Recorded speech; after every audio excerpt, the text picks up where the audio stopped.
부시업과 함께하는 시방 문화야 놀자 시간입니다. 시인의 이야기를 하기에 앞서 탈무드에 나오는 이야기를 한편 들려드리겠습니다.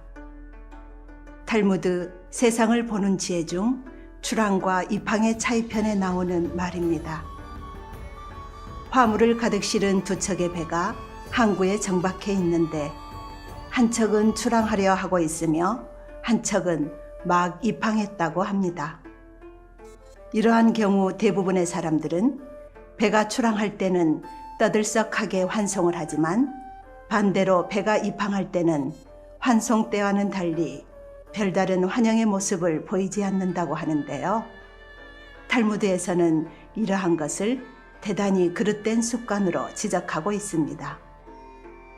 출항한 배의 앞날은 풍랑을 만나 어떤 고난을 당할지도 모르고요. 떠나는 배의 미래는 알 수가 없지요. 최악의 경우 폭풍을 만나 배가 가라앉을 수도 있습니다. 그런데 그것을 왜 성대하게 전송하는 것일까요? 오랜 항해의 길을 끝내고 무사히 귀향한 배를 진정으로 기쁘게 영접해 주어야 하겠지요. 이 배야말로 어려운 역경을 뚫고 맡은 바 임무를 완수했기 때문입니다. 인생에 대해서도 마찬가지로 말할 수 있습니다. 아이가 태어났을 때의 축복도 중요하지만 진정한 축복은 사람이 죽음이란 영원한 잠에 들 때 해야 한다고 탈무드는 말합니다. 그가 인생을 어떻게 살아왔는가를 많이 사람들이 알고 있으므로 이때야말로 진정한 축복을 보낼 수 있는 것이라고 말이죠. 이 탈무드의 교훈으로 오늘 28번째 시방문화야 놀자에서는 송수건 시인편으로 준비했습니다. 2016년 영면에 들었지만 시인의 삶을 아는 많은 사람들로 인해 시인의 삶이 다시 반추되고 그의 이름을 딴 문학상이 매년 성대하게 열리고 있는 것을 보면서 진정한 축복의 의미를 되새겨 봅니다. 송수건 시인 편으로 꾸며볼 28번째 이야기, 먼저 시인의 시 한 편 감상하고 시작하도록 하겠습니다. 시인의 등단작인 산문의 기대어를 부산시 낭송협회 임미란 낭송가의 목소리로 들어보겠습니다. 산문의 기대어 송수건. 누이야, 가을산 그림에 빠진 눈썹 두어 나틀 지금도 살아서 보는가. 정정한 눈물 돌로 눌러 죽이고 그 눈물 끝을 따라가면 드문 밤의 강이 일어서던 것을, 그 강물 깊이 가라앉은 고뇌의 말씀들, 돌로 살아서 반짝여 오던 것을, 더러는 물속에서 튀는 물고기 같이 살아오던 것을, 그리고 산다와 한 가지 꺾어 스스럼 없이 건너이던 것을. 누이야, 지금도 살아서 보는가. 가을산 그림에 빠져 떠돌던 그 눈썹 두어 나틀 기러기가 강물에 부리고 가는 것을. 내 한 잔은 마시고 한 잔은 비워두고 더러는 잎새에 살아서 튀는 물방울 같이 그렇게 만나는 것을. 누이야, 아는가. 가을산 그림에 빠져 떠돌던 그 눈썹 두어 낯이 지금 이 몸물 속에 비쳐 오물.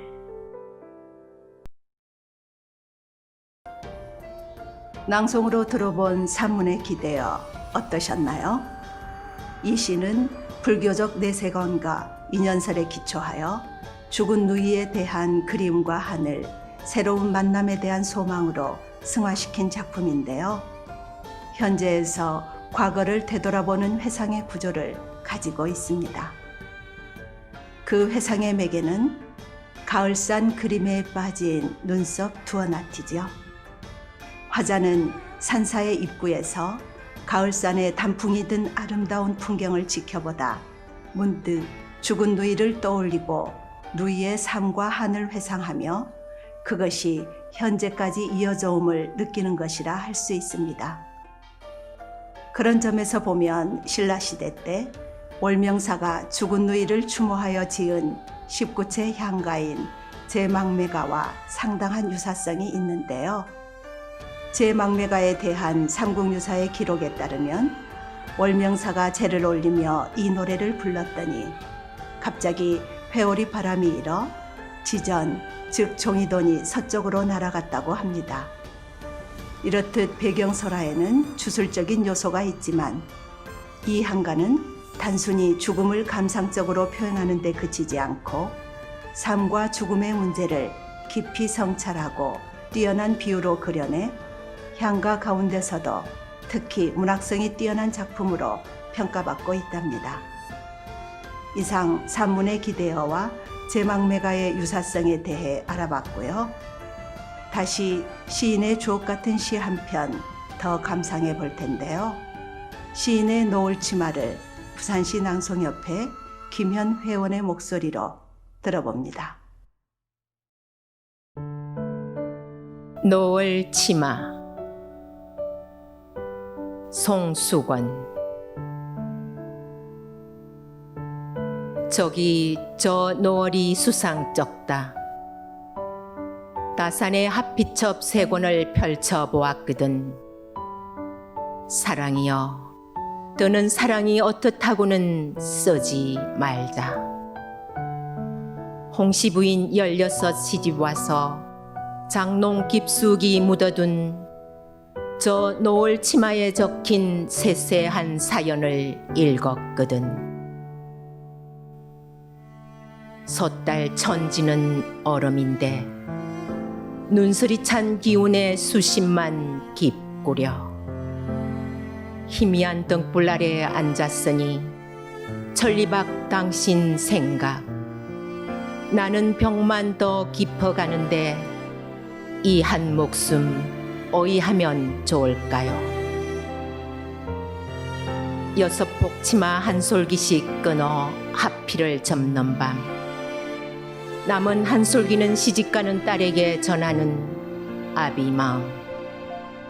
방울방울 눈물로 어룽져서 저기 저 저문 바닷가 빨간 메조 서정 한 폭이 걸렸구나. 초당 오르는 대숲길 멀리 저 노을도 지고 나면 젊은이여, 사랑이 더 어떻다고는 말하지 말자. 고풍스런 시어가 주는 부드러움과 따뜻함, 그리고 그 속에 보여주는 담담함까지 시도 좋고 낭송도 참 좋습니다. 시인의 고향 공군에서는 2015년에 제1회 송수건 문학상을 제정했는데 첫 해부터 수많은 작품이 응모되어 열기가 대단했습니다. 그러나 시인은 송수건 문학상 이후 건강이 급격히 악화되어 입원과 퇴원을 반복하다 결국 2016년 향년 76세를 일기로 광주 기독병원에서 타계했습니다. 그의 운명을 지켜본 동료 문인과 제자들은 그가 휠체어에 앉은 채로 편안히 숨을 거뒀다고 전했습니다. 시인은 작품으로 평가를 받는다는 생각을 가진 그는 늘 창작과 후학, 양성에 매진했고요. 평소 번거로운 일을 싫어해서 장례 절차도 가족장으로 소철하게 치러져 고흥의 선산에 묻혔다고 합니다.